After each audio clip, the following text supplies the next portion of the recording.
Mesdames, Messieurs, bonjour, bienvenue dans Zigzag Café. Vous ne me direz pas que ça vous met à l'ouvrage quand vous voyez l'énergie de ces danseurs et de ces musiciens.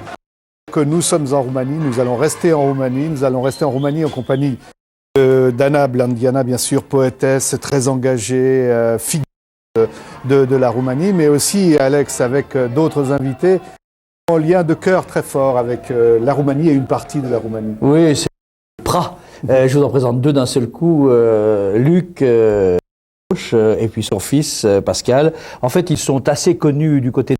mais je dirais qu'ils le sont presque plus encore dans certains coins de Roumanie où il est très difficile de tomber sur eux. Et à ma gauche, puisque nous allons tout de même revenir à l'histoire, sur cette opération Village Roumain et sur ses liens, à ma gauche, Alain Maillard, il est en 89 journaliste à l'Illustré et il était à Timișoara, ce nom qui appelle à la fois le début de la révolution mais aussi le début d'une manipulation. Un journaliste à la radio suisse romande et je pense qu'il sera intéressant que sur ces événements, comparer Anna et lui, c'est vos observations qui étaient, mais je pense que vous, par le cœur, vous y étiez beaucoup. Et puis, les en force, hein, il y a Stéphane Crétail et Éric Giroux qui, tout à l'heure, vont aussi s'exprimer dans cette émission et dire à quel point ça représente quelque chose que ce coin de Roumanie qui s'appelle là et que vous allez nous présenter. Eh bien, écoutez, allons-y, je vous emmène, si vous le voulez bien, Gherla. Même si je veux pas, quoi. Gherla, c'est un petit peu, d'ailleurs, vous le voyez, d'une certaine manière, la montagne à la ville, ou la ville à la montagne, ou à la campagne. On est dans le nord, le début du nord de la Transylvanie. Et c'est vrai qu'on continue à voir des troupeaux tout près, mais il y a aussi des bizarres. Elle est arménienne, et on ne sait pas très bien pourquoi. Et il y a une colonie arménienne jusqu'à ces dernières années. Mais pour parler de colonie, soyons la ville de Gherla était surtout connue, elle était encore pour une autre colonie, la colonie pénitentiaire de Gherla. Encore, bien sûr, il y a des prisonniers, mais ce sont des prisonniers de droit commun. Pendant des années, pendant la période Ceausescu, mais plus encore pendant la période qui a précédé la période de Gudeș, ça a été vraiment le calvaire et l'apparition, surtout avant Ceausescu. Voilà. Donc cette prison, on y fabrique des meubles. Vous voyez, ça, ce sont des miniatures que j'ai pu observer à l'intérieur de la prison. On n'a pas pu filmer à l'intérieur, mais on a pu pénétrer, voir qu'en réalité, les prisonniers sont affectés à la confection de meubles qui ensuite, comme par hasard, s'appellent Dour, Londres ou Saint-Étienne. Mais si vous les avez achetés quelque part en Suisse, quand ils étaient fabriqués par des prisonniers roumains, des prisonniers, aujourd'hui, ne sont plus que des prisonniers de droit commun, mais qui ont été longtemps des prisonniers politiques, puisque, et Anna, vous pouvez... Pour comprendre un peu le pays des prisons communistes roumaines, il faut dire qu'il était d'une certaine façon spécialisé, tandis que Sighet, disons, qui est devenu mémorial de victimes de communisme, a été la prison, on parlera, la prison où ont été exterminées les élites politiques religieuses. Là a été une prison pour les paysans surtout. Ça ne veut pas dire qu'il y avait seulement des paysans. Et ce qu'il faut comprendre, c'est que paysans, ça ne veut pas dire seulement les paysans qui restaient d'entrer dans les coopératives, mais aussi les paysans qui représentaient, enfin, disons, les élites des villages. Parce en arrêtant les élites, les autres restaient sans chef traditionnel et pouvaient être manipulés, transformés en masse. Ce qu'on pourrait appeler les sages, d'une certaine manière. On prélevait les sages pour qu'en fait la population perde son âme. C'est comme ça que dans se sont retrouvés des paysans qui n'ont fait pas justement que d'être paysans, des vrais paysans. On va y revenir tout à l'heure sur la répression en Roumanie qui a évidemment beaucoup blessé le pays. Je rappelle que sur ce plateau, il y a des jeunes aussi qui viennent du collège de la Gradelle et puis des téléspectateurs de TV5. C'est-à-dire qu'il y a un mélange de jeunes qui ne savent peut-être pas ce qu'ont été les événements de Roumanie, de gens qui nous suivent ailleurs, qui en Roumanie nous suivent et vont être très sévères sur les propos qu'on va tenir, ou en tout cas très attentifs. Et bon, voilà, il y a la situation et puis il y a tout d'un coup prennent la route. Oui, on en parlait déjà hier, il y a eu, avant la révolution, mais surtout après, ce grand élan de fraternité avec les Roumains, une partie de Belgique qui a touché la France, la Suisse romande en particulier, enfin les pays français, c'est vrai, d'abord. Et donc beaucoup d'échanges et des échanges qui... Si vous voulez bien, nous partons d'abord pour Nada, en Valais, et vous allez voir que ça continue presque comme au premier jour.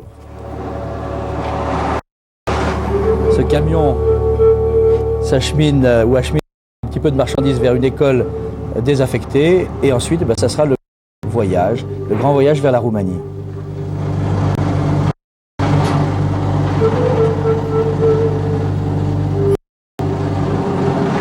On est ici dans notre local de tri. Les chaussures, c'est une petite partie des activités de notre association. C'est une partie qui prend de moins en moins d'importance et on préfère maintenant développer des projets durables de la population, tels que des projets dans le domaine du médical, projets avec l'école de cadre de Saint-Maurice à l'école professionnelle, ainsi que différents projets de construction, des projets durables pour les gens.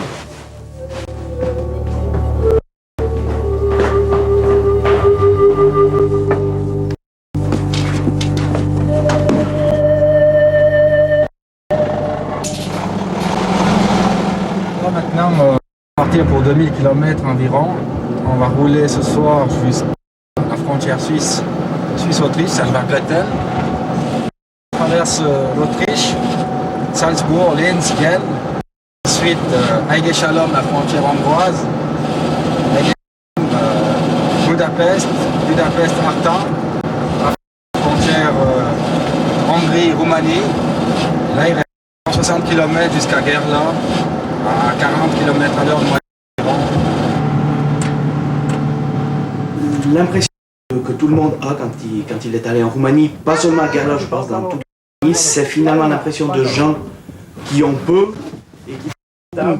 Je crois que ça nous apporte plus à nous d'effectuer ce voyage là-bas que finalement ce qu'on amène aux gens. Alors on a plusieurs membres de cette association de Nanda, mais peut-être monsieur, rappelez-nous, vous aimez bien conduire un camion? Oui, je suis allé plusieurs fois là-bas, avec le camion, avec un car ou avec un bus. J'ai fait 11 voyages jusqu'à Gerla. 11 fois. 11 fois, la dernière fois, c'était début septembre de cette année. C'est ça, donc il y a juste un mois, vous y êtes allé, vous avez fait un nouveau convoi. Donc oui, c'était uniquement le camion. En principe, une ou deux fois par année, on descend là avec le camion et un minibus avec une dizaine de membres de l'association. Je crois que c'est important aussi de montrer aux gens d'ici comment vivent les gens là-bas et ce sens de l'accueil. Et puis le reste du temps, eh bien, c'est le camion qui descend. Tout va bien là-bas, on n'a pas de problème, on peut laisser tranquillement le chauffeur aller là-bas. On va demander à monsieur Giroux, à monsieur Crétal, monsieur prenez le micro. Juste pour que vous nous disiez combien de personnes font partie de cette association Ananda et quel engagement doivent-elles prendre? Donc notre association compte environ 200 membres.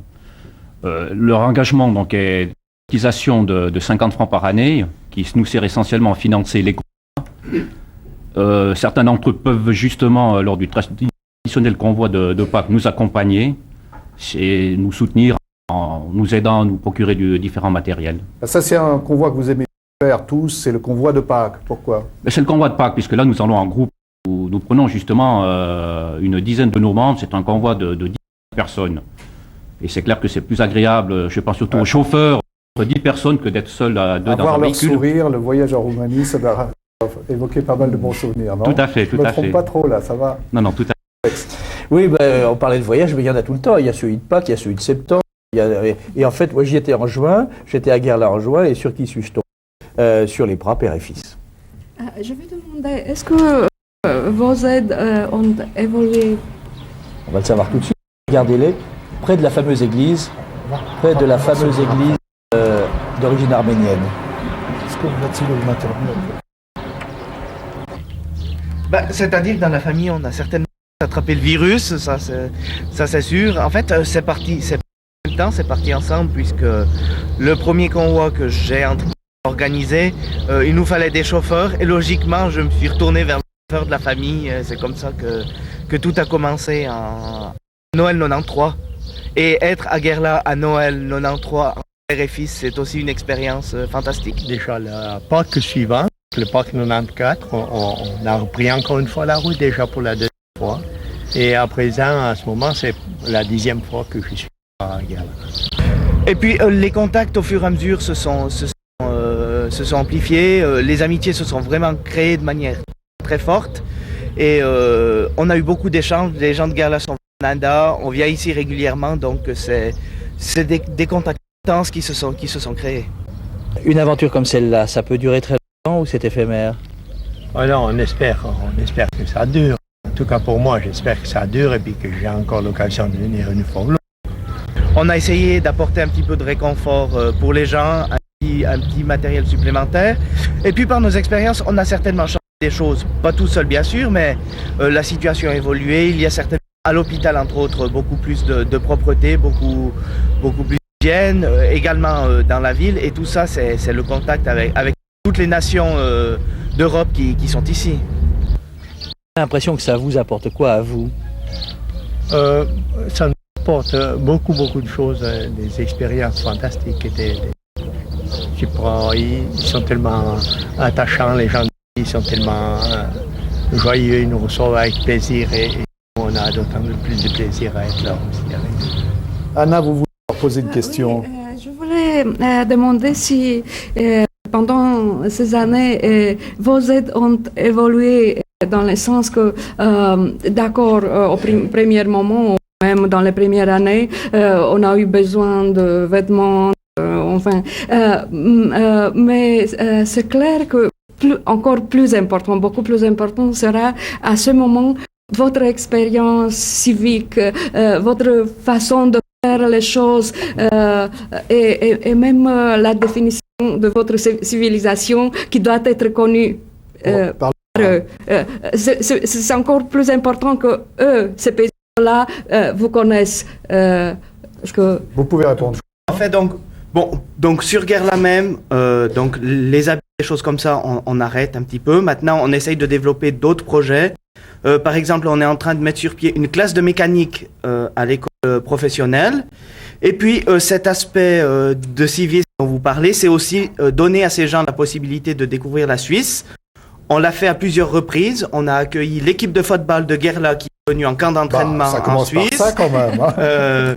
On a aussi accueilli des groupes, des chorales, ou même on a organisé une fois un quart pour des gens de Gerla, de l'association. Donc on a une association aussi à Gerla et les gens ont pu venir. 30 personnes de Gerla sont venues une semaine en Suisse. Une petite précision, je crois. Hein. Vous avez du matériel que vous allez livrer au mois de novembre, sauf erreur, à l'hôpital de Gerla. Tout à fait. De quoi? Donc on a pu récolter à l'hôpital de Sion 2 autoclaves de salle d'opération. Donc c'est des machines qui servent à stériliser le matériel et chaque machine pèse environ 1800 kg et fait 2 mètres de haut. C'était très compliqué à mettre dans notre camion. Ça sera un convoi exceptionnel alors. Ça sera un convoi exceptionnel. Pour la Alex. Voilà, et bien on va continuer à vous retrouver, mais on parlait tout à l'heure de l'école professionnelle, et il n'y a pas seulement des classes de mécanique, vous allez voir. La voici, l'école professionnelle. Et puis, je vous laisse découvrir. Bravo. Ça, c'est les WC des professeurs, et c'est là où je vous ai surpris. C'est simplement 500 Deutschmark qui ont été amenés ici, avec libre choix à l'école de faire ce qu'elle en voulait, et la direction de l'école a décidé de faire des toilettes. Il y a des toilettes en bon état à l'école professionnelle, il y a d'autres projets aussi. Voici le directeur, M. Fer Lazare, et vous voici ensemble. C'est un réel plaisir pour nous de venir à Gerla et dans cette école professionnelle qui nous accueille toujours de manière extraordinaire. Et j'espère qu'ensemble, on pourra réaliser de nouveaux projets pour le développement de cette école. On est très reconnaissant pour tout ce que vous avez déjà fait pour nous et nous espérons que nos liens vont se maintenir dans le futur. Bon, peut-être juste un commentaire soit de M. Giroux, soit de M. Crétin, parce que là, c'est assez frappant et on y reviendra au cours de la semaine. Il y a des choix, hein, vous avez 500 ou 500 000 un jour, francs ou dollars dans la poche. Lorsque vous allez participer à une action de solidarité, c'est celui qui en bénéficie qui fait les choix. J'imagine c'est comme ça que vous voyez les choses. Oui, mais pas nécessairement. Donc, il a des priorités. Dans le cas présent... Par exemple, là, il choisit de Je ne sais développer... pas, Pascal peut nous le dire, mais je pense qu'il n'y avait pas de sanitaire du tout. Oui. Si la priorité a été d'investir ces 500 Deutschmark pour faire des toilettes, c'est qu'il n'en avait pas. Bien sûr. Mais dans d'autres actions que nous menons, c'est nous aussi qui regardons que ce soit utilisé à bon escient. Vous le faites ensemble? Nous le faisons ensemble, tout à fait, puisqu'il y a également là-bas bien sûr. Comité.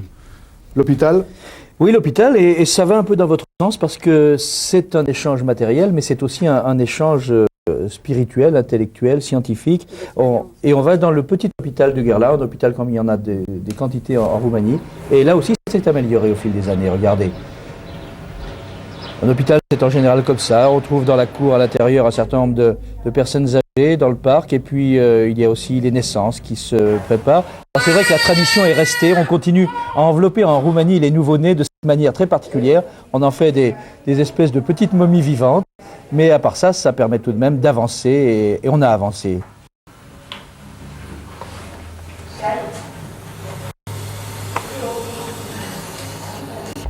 Este un ajutor. Bébé Lumezeanu, le directeur, qui est médecin aussi, mais le directeur de l'hôpital, dit en gros que c'est pas seulement l'aide matérielle, mais c'est aussi une aide scientifique d'une certaine manière. Parce que la plupart des médicaments qui ont été apportés ainsi, en fait, les médecins les connaissaient en théorie, mais ils les ont jamais utilisés. Donc, ça leur a permis petit à petit de se mettre par l'expérience au niveau européen, médical. Et c'est ça aussi l'entrée de la Roumanie petit à petit dans l'Europe.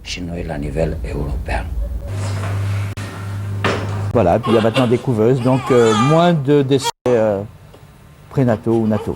Oui, ce qui est important, c'est ce que l'on donne, mais surtout, Anna, c'est ce que l'on transmet. Hein. Ce qu'on transmet dans la perspective d'un certain type de développement démocratique ou ce qu'on transmet par un savoir. Exactement, c'était ça que je voulais dire parce que si au premier moment cette population-là était exotique pour vous, vous aussi vous êtes exotique pour eux. Il faut comprendre cette relation réciproque pour avoir une relation réelle et réciproque. Alain Maillard, on parlera tout à l'heure de votre expérience à Timișoara, mais ça a dû vous frapper comme nous tous. Ce lien très particulier qui s'est immédiatement établi entre la Suisse et la Roumanie, hein, ça tient à quoi selon vous? Il y a d'abord la langue. Hein. On est très étonné quand on arrive en Roumanie. Beaucoup de gens parlent français ou le baragouinent un peu. Enfin, ils aiment en tout cas cette langue. Bon, il y a la proximité, évidemment, c'est une langue latine, le roumain. Sinon, je ne sais pas. Je me suis souvent demandé. On m'a expliqué qu'à l'époque communiste, à l'école, on pouvait apprendre le russe, l'anglais, le français ou l'allemand. On n'aimait pas apprendre le russe parce que la Roumanie avait des liens assez mauvais avec l'Union soviétique. On parle de la latinité de la Roumanie. Pour les Italiens, par exemple, il n'y a pas vraiment aucun problème de se comprendre. Et encore plus pour les Roumains peuvent parler l'italien sans l'apprendre. Pour les Français, c'est un peu différent parce que toujours la langue française a été étudiée dans les écoles roumaines et la culture roumaine est avancée à partir de la moitié du siècle passé sur des coordonnées français. Et c'est pour ça que vraiment presque tout le monde qui a plus de 40 ans parle le français. Avec les jeunes, c'est un peu différent parce que maintenant, les jeunes préfèrent d'apprendre l'anglais, qui est plus difficile pour les Roumains, mais c'est un peu plus utile, si on peut dire comme ça. Ça correspond à ce que vous avez ressenti, quoi.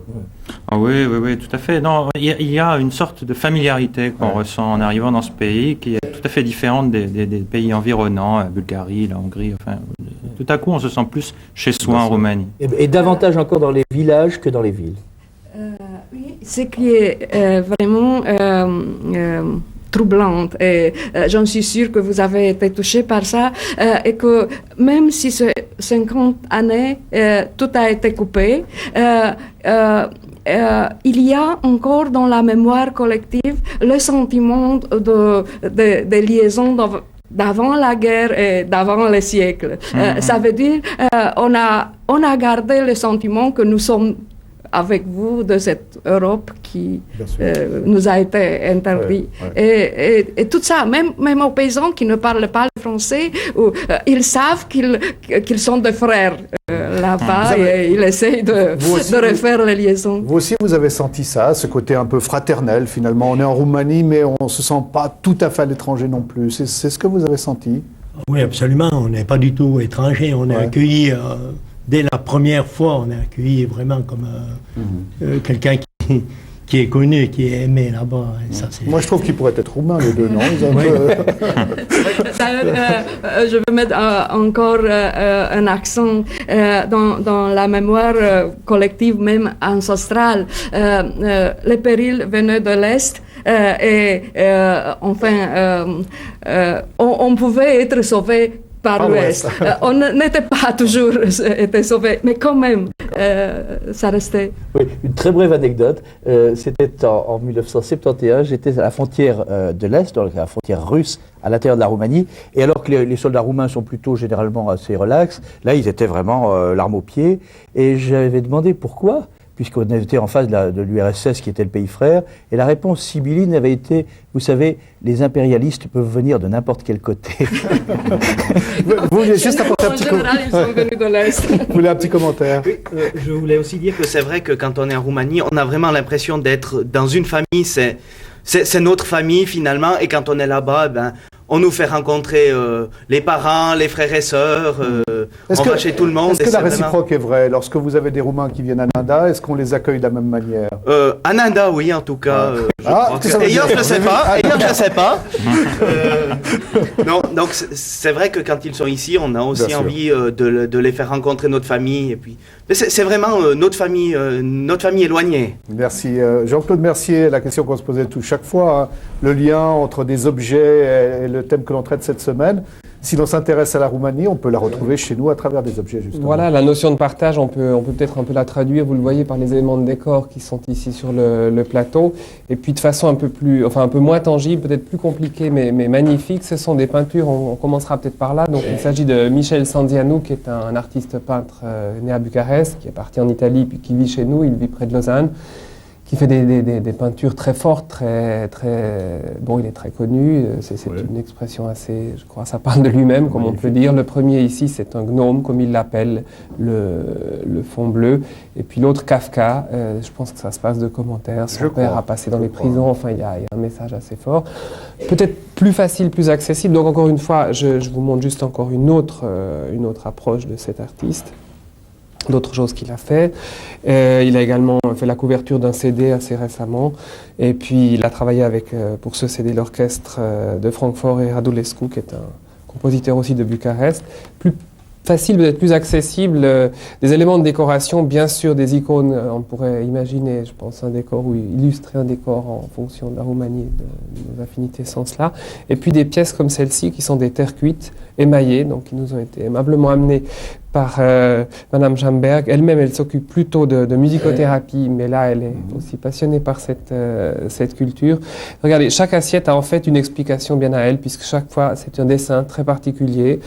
Ça vient de l'Oltenia, donc c'est une région qui fournit ce genre de terre cuite. Il y a une image qu'on a vue, qu'on va voir, c'est des poteries noires également, très très caractéristiques, peintes noires, ton sur ton. Ce sont des vases qui malheureusement s'exportent peu ou mal. On les trouve très peu. Une dernière chose qui est très très belle, qui est peut-être un petit peu liée avec Pâques, mais je crois peut s'alimenter dans notre décor toute l'année. Eh bien, puisqu'on parlait des Pâques tout à l'heure, c'est les œufs, les fameux œufs peints, décorés, typiques du Nord, de Maramuresh. On les retrouve aussi en bois. Une dernière chose, et non des moindres, c'est Rhapsodie roumaine, Dominique Fernandez. Si un livre est à regarder, à consulter, à garder, eh bien, c'est celui-là. Merci Jean-Claude. On va continuer dans ce souci culturel qui nous honore, cher Alex. Et nous vous proposons un peu de musique, peut-être. Oui, simplement, on parlait déjà hier de la tradition, du danger qui pèse sur elle en matière de musique.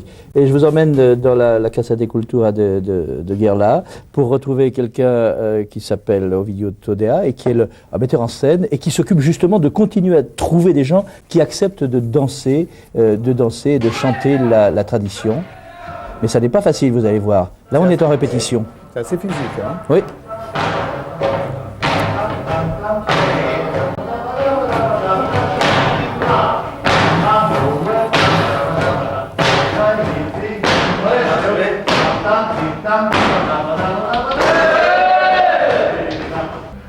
Et par dommage, ça se passe dans toute l'Europe.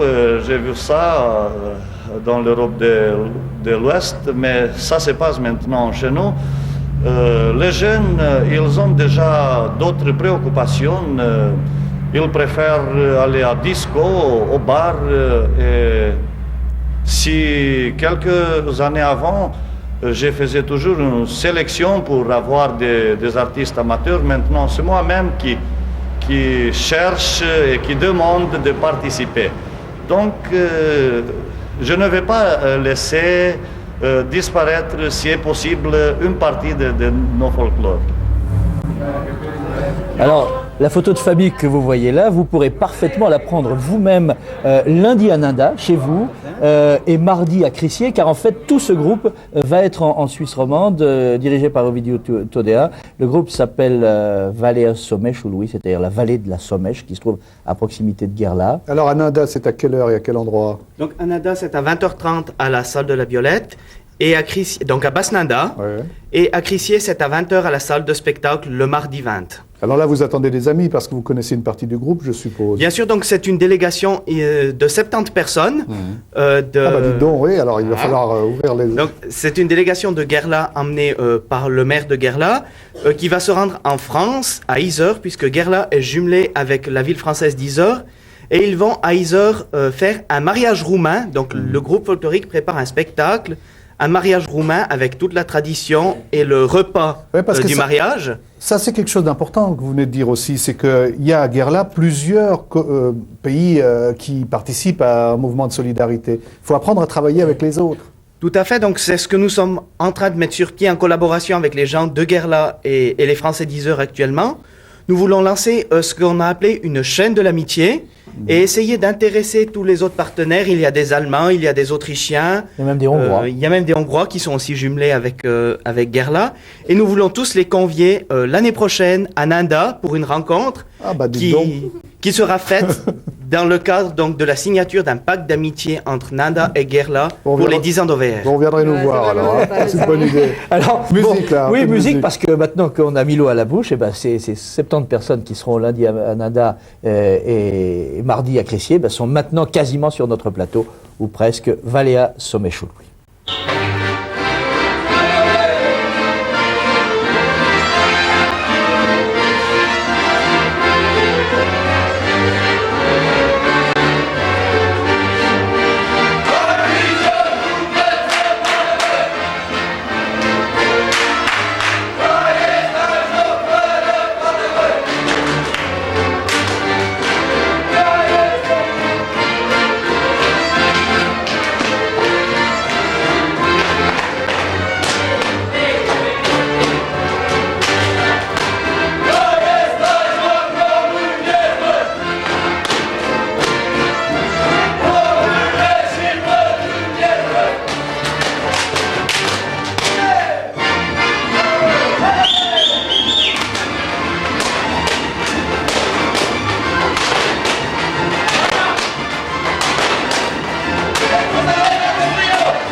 Anna, vous vouliez ajouter quelque chose à propos de cela? Oui, je voulais vous souligner quelque chose. Évidemment, ce sont des objets beaux, populaires, ce sont des danses, mais ce qui est spécial, si on peut dire en Roumanie, est qu'il y a encore une liaison avec les choses, les mythes ancestrales. Quelque part que M. Todea a présenté ce danse avec les bâtons. Enfin, on peut dire que c'est une danse. En fait, c'est un rituel très pré-chrétienne. Comme je vous ai dit que les danses de demoiselles, de jeunes filles de Kappel n'est pas sans liaison avec les Amazones. Ce flux de Pan, c'est pas sans liaison avec Pan, avec le dieu des forêts. Et comme ça, cette rituel de Kalushari, c'est le plus ancienne danse qui garde même maintenant les vertus ancestrales de rite pour le bonheur de la collectivité, pour la pluie, enfin, on danse pas comme ça à la Maison de la Culture. On danse pour apporter la chance sur l'endroit. Merci Anna. Alors on va revenir, on se l'était promis, et naturellement ça donne aussi beaucoup de sens à tout ce qui est entrepris par les gens de Nanda, par les gens de Glanhière et par les gens de Mérin demain. Mais c'est vraiment une situation politique et beaucoup de souffrance. On l'a évoqué tout à l'heure à travers la prison de Gerla, on peut l'évoquer avec d'autres lieux de détention aussi. Oui, tout à fait. Et vous voyez, ce peuple qui est fait pour être heureux n'a pas cessé d'être malheureux, tiraillé par des occupations, par des situations intérieures. Et on parlait tout à l'heure de la prison de Gerla, un peu plus au nord, à la frontière avec l'Ukraine. Il y a un endroit qui s'appelle Siget et qui a été une prison, la fameuse prison dont vous parliez pour les intellectuels. Et vous étiez en juin, Anna, avec d'autres, pour en faire un mémorial qui est désormais ouvert pour garder la mémoire. J'ai proposé en 1993 au Conseil de l'Europe le projet de transformer cette prison dans un mémorial des victimes du communisme et de la résistance au communisme. Ce mémorial, on a accepté, tout se déroule sous l'égide du Conseil de l'Europe. Et ce mémorial comprenne un musée du Gulag roumain, si on peut dire comme ça, mais aussi, ce qui est plus important, un centre international des études sur le communisme. On a décidé de lire cette prison parce que elle est vraiment spéciale, dans le sens que là-bas, c'était la première prison communiste. Premièrement. Les premières détenues politiques, c'était un entier village du Maramuresh, du nord extrême du pays, qui s'est révolté contre l'occupation soviétique. D'ailleurs, dans les plans le Maramuresh entier devait rester dans l'Union soviétique, mais après cette révolte de paysans de Yehoud, qui a été évidemment détruit, mais moitié de Maramuresh est restée en Roumanie. Puis la prison est devenue la prison de ministres. Même maintenant, les paysans appellent comme ça la prison et même le mémorial. Parce que tous les ministres, depuis la Première Guerre mondiale de Roumanie, ils ont tous fait un séjour. Non, vraiment. Le plus vieux avait 92 ans. Et il est mort dans quelques semaines après l'arrestation. Eh bien, cet centre international d'études sur le communisme fonctionne comme une sorte d'entreprise de comprendre pour tout le pays de l'Est, de comprendre ensemble qu'est-ce que s'est passé, pourquoi les résultats ont été assez différents, même si la source, l'occupation soviétique était la même. On voit quelques images peut-être de ça, puisque c'était le 22 juin, grâce à l'amabilité de Télévision Roumaine Internationale. Vous voici à l'inauguration, voici la foule qui était rassemblée. Et je vous laisserai le soin de commenter, mais c'est un extrait de la télévision roumaine, car en effet, pour toute la Roumanie, ça a été une date importante, même si les Maramuresh sont loin de Bucarest, loin des grands centres. Je crois que lorsque je me trouvais en Roumanie à ce moment-là, je n'étais pas à Siget, mais toutes les télévisions en parlaient. C'était le moment de l'inauguration du musée qui fonctionne déjà avec beaucoup de spectateurs, plus de 100 personnes par jour, ce qui est beaucoup pour un village très isolé. Oui, ça c'est extrait du musée, les plans sur lesquels ont été construits. Voici évidemment le cimetière. C'est pas exactement un cimetière, c'est la fossé commun. C'est la fossée commune où tous les morts étaient apportés.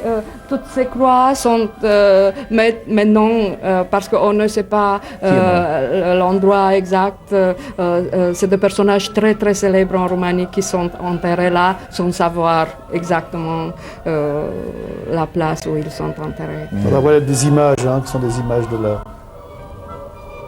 la détention. Ce sont des salles de musée.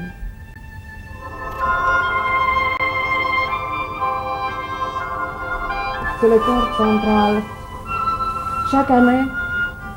Chaque année au mois de juin, il y a un grand symposium avec environ 300 personnes qui a comme caractéristique le fait qu'on met face en face les historiennes roumaines, mais aussi des autres pays de l'Est et aussi spécialistes dans l'histoire de l'Est des États-Unis, de l'Europe occidentale. Les on met face en face avec les personnages qui ont vécu cette histoire qui n'est pas écrite encore, justement parce que les documents où ont été falsifiés du premier moment, les grands procès staliniens, où ont été détruits en Roumanie pendant la Révolution, les minériades, ou sont encore interdits. Parce qu'en Roumanie, encore, l'accès à l'archive est interdit. Comme à l'information. Notre invité, c'est aussi Alain Maillard. Il est là, journaliste. Il se trouvait à Timișoara lors des événements.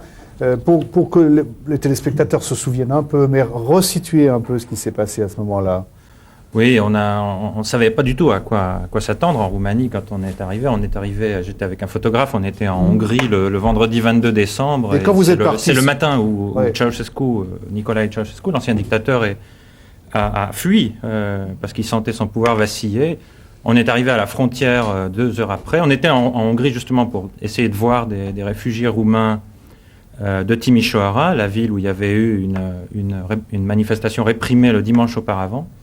Et on essayait de savoir ce qui s'était passé. Et on arrive en Roumanie, on ne sait pas du tout à quoi s'attendre. On savait que c'était un régime qui était terrible, c'était celui qui était considéré comme le plus terrible à l'Est à l'époque. C'était le dernier qui tenait encore. On était seulement un peu plus d'1 mois après la chute du mur de Berlin, mais tous les régimes étaient tombés assez rapidement. Il restait ce régime-là. On a passé la douane, les douaniers étaient occupés à regarder la télévision, ils nous ont fait signe de passer, et puis voilà, puis on arrive, et puis là, il y a des émotions extraordinaires, un mélange de joie et ensuite d'immense peur quand tout à coup ça se met à tirer. Et là, on ne savait absolument pas si c'était vrai ou pas, si c'était comme la rumeur le voulait, une contre-révolution de la Securitate, les services secrets de l'ancien régime. Ça tirait dans tous les sens, c'est tout ce qu'on pouvait voir. Et on était là dans une effervescence. Il était très très difficile d'avoir une idée réaliste de ce qui se passait. Alex, pour vous. Et puis il y a eu surtout cette image qui, elle, est arrivée encore plus que les combats. Ça a été cette image des charniers. J'allais dire que nous avons reprise, mais ce n'est pas vrai. La télévision sur ne l'a pas reprise, cette image. Et je crois que c'est à notre honneur. Mais je crois qu'il faut la montrer maintenant parce que c'est cette image-là qui, en réalité, a accéléré à l'extérieur l'idée que, en effet, tout était dans un état de drame, alors que, en fait, c'était une manipulation. Oui, ces images sont sorties le vendredi, le jour même de la chute de Ceausescu. Et justement, dans l'effervescence, il y a eu un espèce d'effet d'entraînement de tous les médias qui, ne sachant pas trop quoi en penser, ont pris parce que ça entrait tellement dans le cadre des événements tels qu'on se les imaginait. On ne pouvait pas imaginer que ce régime tombe sans violence. Et donc c'était des cadavres qui étaient censés être ceux du dimanche précédent, où l'on disait qu'il y avait eu des milliers de morts. Alors qu'en réalité, maintenant, on a su quelques mois après. On a même parlé de 10 000. Ouais, des milliers ont été vraiment. Alors, la manipulation peut venir de ceux qui veulent faire la révolution, la manipulation peut venir d'autres gens aussi. Oui, c'est un peu comme la corruption. Il n'y a pas de corrupteur sans corrompu et il n'y a pas de manipulateur sans manipulé. Et en fait, ce qui est intéressant, c'est que, et vous le disiez vous-même, vous l'avez écrit depuis, vous étiez sur place, vous avez senti la manipulation, mais en même temps, il y avait une telle. Enfin, vous avez hésité en tout cas, il y avait une telle pression et une telle attente de la part du public occidental pour que vraiment ces choses soient vraies, que d'une certaine manière, il n'a pas été possible de les retenir complètement. C'est bien ça? C'est-à-dire, moi j'ai vu ces images le samedi, le lendemain matin. Elles sont sorties donc déjà sur les télévisions occidentales le vendredi soir. Je les ai vues le samedi matin parce qu'avant, on n'osait pas sortir de l'hôtel. Ça tirait dans tous les sens. on y va, on a peur. Je veux dire, on croit que ça va tirer encore peut-être, on ne sait pas, on entend des rafales de temps en temps. On observe ces cadavres. Ils sentent très fort. Je ne suis pas un expert en cadavres, hein, il me semble qu'ils sentent fort. Il me semble curieux qu'ils aient ces coutures sur le ventre. Hein. Tout le monde a un peu relevé cette curiosité. Et puis il y en avait, alors on en a compté, nous, 17, on a entendu 15, 19, enfin bon, peu importe. On se dit, c'est curieux, ils sont là bien alignés, et les milliers dont on a parlé, ils sont où? Bon, on a eu ces doutes sur le moment, mais quand tout le monde, je veux dire, la population elle-même y croyait, quand tout le monde vous dit, ce sont les cadavres, ce sont les morts de la répression, c'est difficile d'aller tout seul à contre-courant. Anna, en un mot, hein, parce qu'on y reviendra demain, on va revenir toute la semaine, mais qui est derrière? Cet épisode a été vraiment terrible, d'une grossièreté enfin, je me rappelle que je sentis même à l'époque que c'est un peu trop. Mais je veux vous dire, enfin, permettez-moi de vous dire que dans le même temps, la manipulation qui a été réelle, pas seulement dans cet épisode, mais c'était très peu d'un tableau énorme, ne doit pas vous faire ne reconnaître pas qu'il y avait deux catégories. Il y avait ceux qui ont, j'ai dit aussi hier, ceux qui ont organisé tout, et qui n'étaient pas seulement des Roumains, étaient aussi tous les services secrets du monde qui se sont mélangés dans tout ça. Et dans le même temps, il y avait les gens qui ont explodé par une félicité, cette exubérance, et qui sentaient que c'était quelque chose du vrai, et qui sont morts, quand même, 2000 personnes sont mortes en Roumanie pendant ce jour-là, sont morts avec le sentiment qu'ils tombent dans une révolution. Eh bien, les Occidentaux, qui ont exagéré du premier moment en parlant de dizaines de milliers de morts et étant presque exaltés au rapport avec les événements de Roumanie, ont réactionné après comme des amoureux qui ont été déçus que sa bien-aimée n'était pas tellement honnête comme il espérait. Mais la bien-aimée n'était pas, était de, en fait. Et même maintenant, même aujourd'hui en Roumanie, il y a, se trouve toujours en lutte ces deux parts des Roumains. Ceux qui voulaient vraiment une révolution pour finir la dictature et le communisme, et les autres qui ont organisé le change du pouvoir entre des diverses catégories de communistes. Et tout ça est toujours compliqué, un peu trop compliqué pour ceux qui n'ont pas vécu ça. Merci en tout cas, Anna, merci à vous d'avoir apporté des explications qui peuvent permettre aux téléspectateurs de réfléchir, il y a des éléments de lecture sur Timișoara, il y a beaucoup de choses sur la révolution ou sur ce qui s'est passé en Roumanie. Merci à vous. Le prochain départ du camion, c'est au mois de novembre? C'est au mois de novembre. Qui est-ce qui va conduire? Il se pousse un peu? Non, ça ne sera pas lui cette fois. Ce sera donc le fondateur, l'ancien président, qui est celui qui est allé pour la première fois là-bas, qui va reprendre le volant une fois quand même. Merci beaucoup et félicitations à vous.